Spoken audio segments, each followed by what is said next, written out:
এই লোকটা মাছ ধরতে গিয়ে মাছের পরিবর্তে জালে আটকে পড়ে এক জলপরি।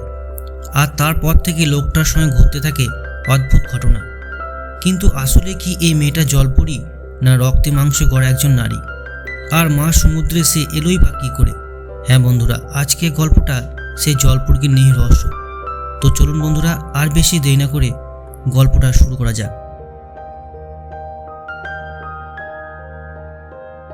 এই যে লোকটাকে দেখছেন তার নাম সিরাকিউস।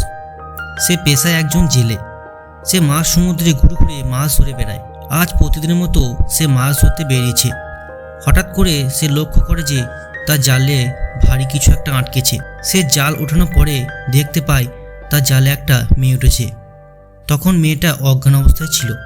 কিছুক্ষণ পর মেয়েটা জ্ঞান ফিরে আসে। তবে মেয়েটাকে দেখে মনে হচ্ছিল সে অনেকটা হাঁপিয়ে গেছে। তারপর এই অবস্থায় সিরাকিউস তাকে তার কেবিনে নিয়ে যায়। এরপর যখনই সে ডাক্তারকে ফোন করতে যাচ্ছিল তখনই মেয়েটা জোরে চিৎকার করে এমনটা করতে মানা করে। এরপর সিরাকিউস মেয়েটার নাম জিজ্ঞাসা করলে সে বলে, আমার কিছুই মনে নাই। যাই হোক, সিরাকিউস তাকে তার নিজের পরিচয় দেয় আর মেয়েটাকে তার সঙ্গে বাড়ি নিয়ে যায়। তাকে বাড়িতে রেখে সিরাকিউস তার এক্স ওয়াইফ মোরার বাড়িতে যায়। আজকে সিরাকিউসের মেয়ে অ্যানির চেকআপের দিন। আজ সে তার মেয়ের কাছে থাকতে চায়। সিরাকিউসের মেয়ে কোনো কারণে ছোটবেলা থেকে হাঁটতে পারে না। ডাক্তারের কাছে গিয়ে যাবার পর ডাক্তার যখন তার ব্লাড স্যাম্পেল নিচ্ছিল তখন সিরাকিউস তার মেয়েকে একটা মেয়ের গল্প শোনায়। গল্পের মেয়েটা একদিন জালে সাঁতার কাটতে কাটতে জড়িয়ে পড়ে। এরপর সিরাকিউস থেমে যায়। তখন তার মেয়ে এরপর কী হয়েছিল জানতে চায়, কিন্তু সিরাকিউস এর উত্তরে কিছুই বলতে পারে না। এরপর সে তার মেয়েকে একটা নতুন হুইল চেয়ার গিফট করে। গিফট পেয়ে তার মেয়ে খুব খুশি হয়। সিরাকিউস যখন তার মেয়েকে এক্স ওয়াইফ মোরার কাছে রেখে আসে তখন মীরা হুইল চেয়ার দেখে খুব রাগ করে, কেননা সিরাকিউসের দেওয়া হুইল চেয়ার সে তার মেয়ের কাছে রাখতে চায় না। তো পরের দিন সিরাকিউস মাছ ধরতে যাওয়ার সময় ওই মেয়েটাকে তার সঙ্গে নিয়ে আসে। দুজনে সমুদ্রের কাছে যায়। এরপর দুজনে মাছ ধরতে বেরিয়ে পড়ে। যাত্রাপথে মেয়েটা তার নিজের পরিচয় দেয়। সে বলে, আমার নাম অন্ডিন। এদিকে সিরাকিউসের জালে খুব একটা মাছ উঠছিল না, কিন্তু হঠাৎ করে অন্ডিন একটা গান গেয়ে ওঠে। ফলে সিরাকিউসের জালে আকস্মিকভাবে অনেক মাছ ধরা পড়ে। সে বুঝতে পারে এই সব কিছু অন্ডিনের জন্যই হচ্ছে। সে তাই প্রতিদিন অন্ডিনকে সঙ্গে করে নিয়ে যেত।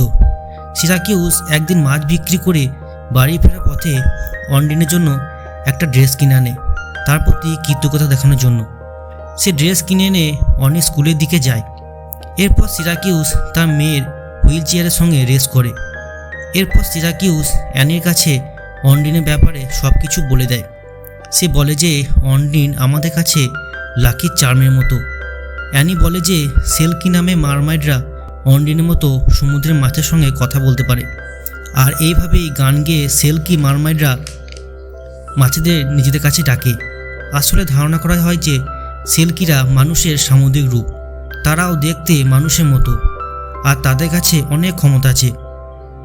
এরপর সিরাকিউস অ্যানিকে মোরার বাড়িতে রেখে আসে আর অন্ডিনকে গিফটটা দিয়ে কৃতজ্ঞতা প্রকাশ করে। কথায় কথায় সে অন্ডিনকে জিজ্ঞাসা করে যে তুমি কতদিন এখানে থাকবে।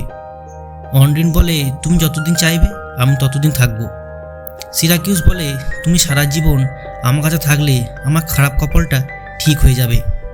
তার কথা শুনে অন্ডিন খুব খুশি হয়। এদিকে অ্যানি অন্ডিনের ব্যাপারে জানতে লাইব্রেরিতে গিয়ে কিছু বই নিয়ে রিসার্চ করতে শুরু করে দেয়। এই বইগুলিতে সেলকি আর সামুদ্রিক মাছেদের অনেক কথা লেখা আছে। এদিকে অন্ডিন সিরাকিউসের আলমারি থেকে তার এক্স ওয়াইফের ড্রেস পরে থাকে। পরের দিন সকালে অন্ডিন পাশের একটি জলাশয়ে সাঁতার কাটছিল। এমন সময় অ্যানির বাবা সঙ্গে দেখা করতে আসে। সে অন্ডিনকে দেখে তার পরিচয় দেয়। অ্যানি বলে যে তার কিডনি নষ্ট হয়ে গেছে, আরও অনেক সমস্যা আছে, তার জন্য সে চলাফেরা করতে পারে না। অ্যানি অন্ডিনকে তার জাদু দিয়ে সব কিছু ঠিক করে দিতে বলে, যা শুনে অন্ডিন হাসি পায়। অ্যানি অন্ডিনকে সেলকি মারমাইটের বিষয়ে সব কিছু জানায়। এদিকে সিরাকিউস সেলকি ও মারমাইটের বিষয়ে জানার জন্য লাইব্রেরিতে গিয়েছিল। লাইব্রেরিয়ান জানায় যে সে বইগুলি লাইব্রেরিতে এখন নেই। এদিকে অ্যানির প্রতিবেশীরা অ্যানির অসুস্থতা নিয়ে সবসময় খেপাতো। পরের দিন সকালবেলায় সিরাকিউস অন্ড্রিনকে নিয়ে ফিশিং করতে বেরিয়ে যায়, আর আজকের মতো তার জালে অনেক মাছ ধরা পড়েছে। এরপর কিছু পুলিশ অফিসার তার জাহাজটিকে চেক করতে আসে। তারা জাহাজের মধ্যে অন্ড্রিনকে দেখে ফেলে। এদিকে অন্ড্রিন মানুষ দেখলে ভয় পেত, তাই অফিসাররা জাহাজ থেকে চলে যায়। এরপর সিরাকিউস অন্ড্রিনকে নিয়ে বাজারের দিকে এগিয়ে যায়। রাস্তায় তখন অ্যানির সঙ্গে তাদের দেখা হয়ে যায়। সিরাকিউস তখন অন্ড্রিনের সঙ্গে অ্যানির পরিচয় করে দিতে যাচ্ছিল। তখন অ্যানি বলে তাদের আগে পরিচয় হয়ে গেছে। এরপর অন্ড্রিনের জন্য তারা জামা কিনতে যায়। এদিকে শহরে নতুন একটা লোককে দেখা যায়। সে কী উদ্দেশ্য নিয়ে এখানে এসেছে সেটা একটু পরে আমরা বুঝতে পারবো। তো যাই হোক, বাড়িতে এসে অ্যানি অন্ড্রিনের সঙ্গে গল্প করছিল। তখন অ্যানি বলে যে আমি সাঁতার শিখতে যাই। তখন অন্ড্রিন তার কথায় তাকে রাজি হয়ে যায়, সাঁতার শেখাতে নিয়ে আসে। অন্যদিকে সিরাকিউস এর এক্স ওয়াইফ মোরা বাড়িতে যায়। ওখানে সে অনিকে দেখতে গিয়েছিল, আর অনি তখন অন্ড্রিনের সঙ্গে সাঁতার শিখছিল। এইদিকে সাঁতার শিখতে শিখতে তারা একটা ব্যাগ পায়। সেই ব্যাগটিতে তারা সমুদ্রের কিনারায় পুঁতে দেয়। এইদিকে তারা তিনজনে মিলে একটি সাঁতার রেস দেখতে যায়। তখন অ্যানি ভুলবশত সমুদ্রে পড়ে যায়, আর অন্ড্রিন তাকে উদ্ধার করে নিয়ে আসে। এরপর যখন তারা অ্যানিকে নিয়ে আসে, তখন অন্ড্রিন আর সিরাকিউস নিজেদের মধ্যে অনেক কথা বলে। কথা বলতে বলতে তারা দুজনে বেশ ক্লোজ হয়ে যায়। এইদিকে মোরা অ্যানিকে বলে যে একজন লোক অন্ড্রিনকে খুঁজে বেড়াচ্ছে। লোকটা কে বা কোথা থেকে এসেছে তা কেউ জানে না। পরের দিন সিরাকিউস চার্চে ফাদারের কাছে গিয়ে সব কিছু খুলে বলে। সে সব কিছু বলতে পেরে অনেক হালকা বোধ করছিল। এমন করে প্রতিদিন সে চার্চে গিয়ে সব কিছু কথা খুলে বলতো। কিন্তু আজকে চার্চ থেকে বেরিয়ে এসে দেখতে পায় সেই অচেনা লোকটা অন্ড্রিনের ব্যাপারে জিজ্ঞাসা করে। সিরাকিউস তখন বলে সে এমন কোনো মেয়েকে চেনে না। আর সেই লোকটা খুঁজতে খুঁজতে সিরাকিউসে বাড়ি চলে আসে। অন্ড্রিন তাকে দেখতে পেয়ে ভয় পেয়ে যায়, তাই সে লুকিয়ে পড়ে। এদিকে মোরা তার নতুন হাজব্যান্ডের সঙ্গে একটা বারে সময় কাটাচ্ছিল। তখন সিরাকিউস তার মেয়ে অ্যানিকে মোরার কাছে দিতে আসে। ও বলে অ্যানির ঠিকমতো খেয়াল রাখতে। তখন মোরা বলে আমি আমার মেয়ের ঠিকমতো খেয়াল রাখবো, কিন্তু তুমি তোমার নতুন গার্লফ্রেন্ডের খেয়াল কী করে রাখবে? এ কথা শুনে সিরাকিউস ভয় হয়। সে বাড়ি চলে আসে। বাড়ি গিয়ে দেখতে পায় সব কিছু এলোমেলোভাবে পড়ে আছে, আর কোথাও অন্ড্রিন নেই। এরপর সে অন্ড্রিনকে খুঁজতে রাস্তায় বেরিয়ে পড়ে, কিন্তু কোথাও অন্ড্রিন নেই। এদিকে অন্ড্রিন তখনও খুব ভয় পাচ্ছিল। তখন সে সিরাকিউসকে বলে যে একটা লোক তার পিছনে পড়ে আছে। এদিকে মোরা নেশাগ্রস্ত অবস্থায় ফ্যামিলি নিয়ে গাড়ি চালিয়ে বাড়ি ফিরছিল। তখনই তাদের গাড়ির সঙ্গে অন্য গাড়ির অ্যাক্সিডেন্ট হয়ে যায়।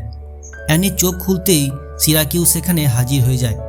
বেশ কিছুদিন ট্রিটমেন্টের পর অ্যানি কিছুটা সুস্থ হয়ে ওঠে।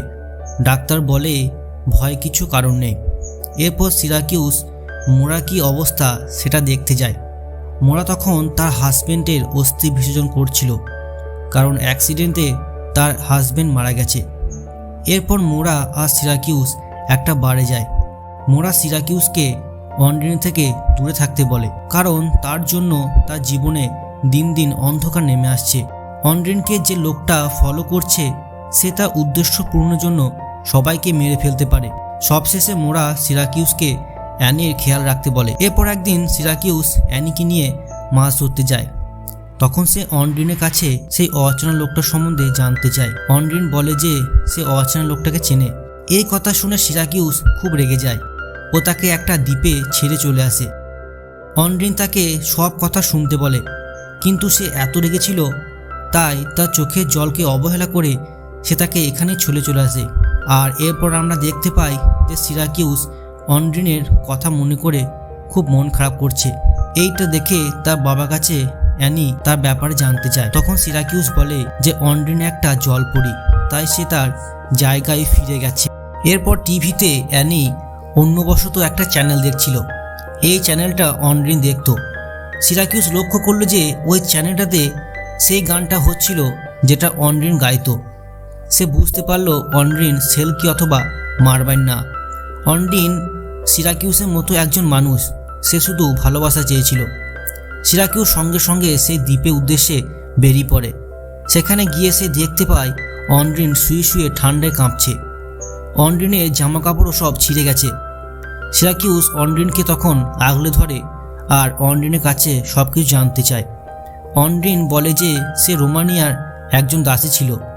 তার হাজবেন্ড ড্রাগস বিক্রি করার জন্য অনেক মারধর করত। এভাবে একদিন ড্রাগস বিক্রি করতে গিয়ে তাদের মাঝ সমুদ্রে পুলিশ ঘিরে ফেলে। অন্ড্রিনের হাজবেন্ড এর কথাতেই অন্ড্রিনকে জলে লাফ দিতে হয়, তাও ড্রাগসের ব্যাগ নিয়েই। সে রাজি হয়েছিল কারণ সে এই কাজ না করলে তার হাজবেন্ড তাকে মেরে ফেলত। আর হাজবেন্ড কোনোভাবেই সে ড্রাগসের ব্যাগ হাতছাড়া করতে চাইছিল না। আর সে ঠিকমতো সাঁতারও জানতো না, তাই কোটি টাকার ড্রাগস বাঁচাতে গিয়ে অন্ড্রিনের জীবনে বাজি লাগিয়ে দেয়। এদিকে অন্ড্রিন জলে যতটা সম্ভব ততটা সাঁতার কাটে। যখনই সে দুর্বল হয়ে ডুবে যাচ্ছিল তখনই সে সিরাকিউসের জালে জড়িয়ে পড়ে। আর সে ড্রাগসের ব্যাগের জন্যই তার স্বামী তার পিছনে পড়ে আছে। তো এরপর অন্ড্রিন ও সিরাকিউস যখন বাড়িতে পৌঁছে যায় তখন অন্ড্রিনের হাজবেন্ড তার লোকজন নিয়ে সে বাড়িতেই অপেক্ষা করছিল। তারা তখন অন্ড্রিনের উপর হামলা করে। তখন অন্ড্রিন বাধ্য হয়ে বলে যে তোমরা সিরাকিউস ও অ্যানিকে ছেড়ে দাও, আমি তোমাদেরকে সেই ব্যাগটা দিয়ে দেবো। এটা হলো সেই ব্যাগটা যেটা অ্যানি ও অন্ড্রিন মিলে মাটিতে পুঁতে রেখেছিল। অন্ড্রিনের হাজবেন্ড তার কথায় রাজি হয়ে যায়, কিন্তু অন্ড্রিন যে জায়গায় ব্যাগটা রেখেছিল সেই ব্যাগটা সেখানে ছিল না। আর তখন অ্যানি জানায় যে সে পরে ব্যাগটাকে সমুদ্রের মধ্যে লুকিয়ে রেখেছে। ওরা তখন অ্যানির কথা মতো ওখানে চলে যায়। এদিকে অন্ড্রিন খুব ভালো করে জানতো যে ওই ব্যাগটা তারা একবার পেয়ে গেলে তারা সবাইকে মেরে ফেলবে। তাই অন্ড্রিন সুযোগ বুঝে তার হাজব্যান্ডকে জলে ফেলে দেয়। আর তার হাজব্যান্ড সাঁতার না জানার কারণে জলে ডুবে মারা যায়। আমরা দেখতে পাই যে এই সব কিছুর জন্য অন্ড্রিনের নামে পুলিশে কেস হয়ে যায়। আর অন্ড্রিন এখানকার সিটিজেনশিপ না থাকায় তাকে জেলে যেতে হবে। কিন্তু সিরাকিউস অন্ড্রিনকে বাঁচানোর জন্য কোর্টের কাছে তাকে বিয়ে করার আবেদন জানায়। এমনিতেই তারা একে অপরকে ভালোবাসতো, তাই এই সুযোগে অন্ড্রিন সিটিজেনশিপ পেয়ে যাবে আর তাকে জেলে যেতে হবে না। আর এই বিয়েতে অ্যানি খুব খুশি ছিল, কারণ সে অন্ড্রিনকে প্রথম থেকে জানতো ও খুব ভালোবাসতো। আর এমন একটা ঘটনার মাধ্যমেই এই জলপরী রহস্যটা এখানেই শেষ হয়ে যায়। তো বন্ধুরা, গল্প তোমাদের কেমন লাগলো সেটা কমেন্ট করে অবশ্যই জানাবে। তো বন্ধুরা, আবার দেখা হচ্ছে অন্য কোনো গল্পের মাধ্যমে।